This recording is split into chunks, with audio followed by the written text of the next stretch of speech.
You don't know me, you don't know me. You were there but you didn't know me. Said you cared but you were busy filling rooms with your harsh light that I always found oh so gloomy. Your way with words, how they threw me in. Masaya, mabilis, and excited ako na makita yung outcome niya kasi si Kuya Kami kumayag siya na gawin to. Talaga siya yung request ko. Tapos, very fun lang yung music video. Makita nila yung iba-ibang look ko dun sa isang music video. Ito naman, very chill lang. So, excited. Sinulat niya yun for my album talaga. Tapos as nag-recording ako, andun siya para, alam mo yung support niya ako. And then yung song, very relaxing pag pinakinggan mo kasi pag yung voice ko parang relaxang, hindi naman ako yung super bimbirin. So, yung masarap lang siya pakinggan, tapos maganda din yung meaning niya. And, original ni Marian Honor.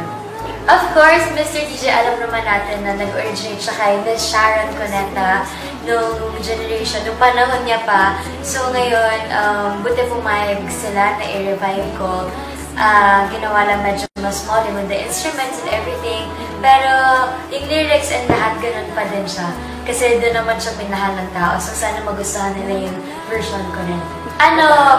Mag-shoot pictorial na kami. Tapos na namin i-record lahat ng songs, tapos na namin yung dalawang music video. So, ipopromote na lang namin sa mga mall shows, ganyan.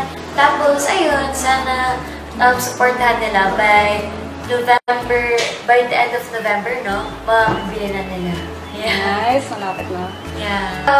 Parang lahat ngayon, since first album ko, pinaubaya ko muna kila Tito Roxy, kila Kuya Rox sa Star Records kasi alam ko na mas sila yung may alam kung ano yung tamang songs for me.